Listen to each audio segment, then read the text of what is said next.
भक्तिन question answers.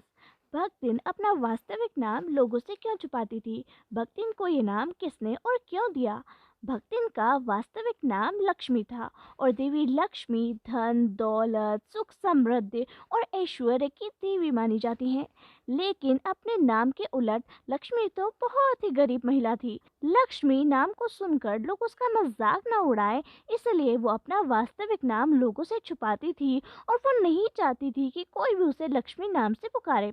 भक्तिन के गले में कंठी माला और उसके आचार व्यवहार और स्वभाव को देखते हुए उसे भक्तिन नाम लेखिका महादेवी वर्मा ने दिया।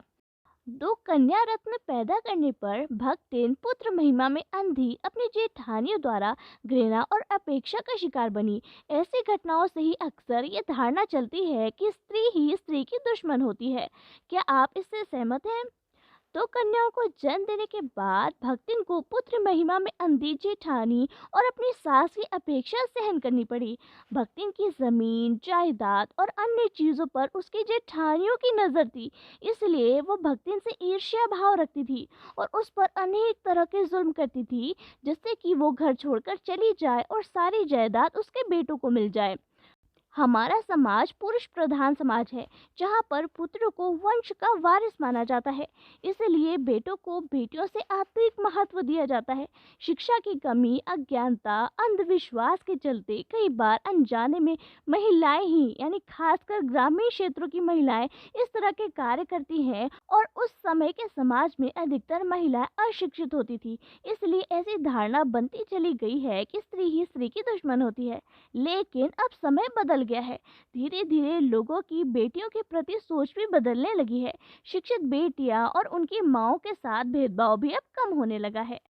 भक्तिन की बेटी पर पंचायत द्वारा जबरन पति थोपा जाना एक दुर्घटना बढ़ नहीं, बल्कि विवाह के संदर्भ में स्त्री का मानवाधिकार यानी विवाह करे या ना करे अथवा किससे करे, इसकी स्वतंत्रता को कुचलते रहने की सदियों से चली आ रही सामाजिक परंपरा का प्रतीक है। कैसे? प्राचीन काल से ही भारतीय समाज एक पुरुष प्रधान समाज है, जहां महिलाओं को दूसरे दर्जे का नागरिक समझा जाता है और उनकी इच्छा और अनिच्छा का कोई महत्व ही नहीं दिया जाता है। घर के बड़े बुजुर्ग, खासकर पुरुष सदस्य की इच्छा के अनुसार ही महिलाओं को अपना जीवन जीना पड़ता है। न सिर्फ शादी बल्कि जीवन के हर फैसले में महिलाओं के मानवाधिकारों का हनन करने की ये परंपरा हमारे देश में सदियों से चली आ रही है। प्राचीन काल में ही नहीं बल्कि आज भी हमारे देश में महिलाओं को उनके मानवाधिकारों से वंचित रखा जाता है। उनके जीवन के हर संबंधित फैसले को आज भी घर के अन्य सदस्य द्वारा लिया जाता है। समय बदल चुका है। पहले को मुकाबले आज महिलाएं अधिक शिक्षित हैं, फिर भी उनके मानवाधिकारों का हनन होता है। ये सिर्फ अशिक्षित महिलाओं के साथ नहीं होता, बल्कि शिक्षित महिलाएं भी इसका शिकार होती हैं। भक्तिन की बेटी के साथ भी यही हुआ। भक्तिन और उसकी विधवा बेटी की इच्छा ना होते हुए भी उसे उस तीतरबाज व्यक्ति के साथ सिर्फ इसलिए शादी करनी पड़ी क्योंकि गांव की पंचायत और बड़े बुजुर्ग यही चाहते थे। ये भक्तिन की बेटी के मानवाधिकारों का हनन ही तो था। भक्तिन अच्छी है ये कहना कठिन होगा, क्योंकि उसमें दुर्गुणों का अभाव नहीं है। लेखिका ने ऐसा क्यों कहा होगा? हर व्यक्ति में गुण और अवगुण दोनों मौजूद होते हैं और भक्तिन भी बिल्कुल ऐसे ही है। वैसे तो भक्तिन बहुत ही सादगीपूर्ण ग्रामीण संस्कृति के अनुसार अपना जीवन जीने वाली महिला थी। वो अपनी मालकिन को खुश रखने के हर संभव प्रयास करती थी, लेकिन उसमें थोड़े अवगुण भी थे। जैसे वो दूसरों की कोई बात नहीं मानती थी, लेकिन वो अपनी हर बात किसी से मनवा लेती ही थी और कभी कभी घर में रखे हुए पैसे को भंडार घर की मटकी में छिपा देती थी। लेखिका जब भक्तिन से इस संबंध में पूछती तो वो चोरी की बात मानने के बजाय अपने तर्क वितर्कों से लेखिका को चुप कराने की कोशिश करती। वो कहती थी कि उसने चोरी नहीं की है, बल्कि उसने पैसों को संभाल कर रख दिया है।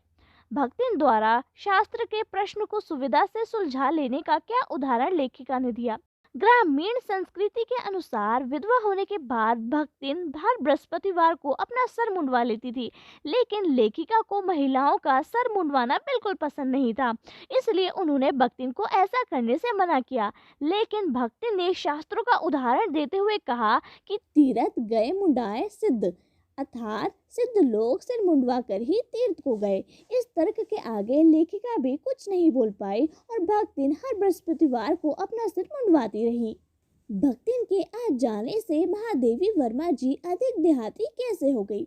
भक्तिन के आ जाने के बाद लेखिका को ग्रामीण संस्कृति, वहाँ के रहन सहन, वेशभूषा आदि का अच्छा ज्ञान हो गया था, क्योंकि भक्तिन लेखिका के घर में भी अपने गांव के जैसे ही रहती थी और खाना बनाती थी, जैसे गाढ़ी दाल, मोटी रोटी, बाजरे के तिल वाले ठंडे पुए, मकाई की लापसी आदि बनाकर लेखिका को खिला देती थी।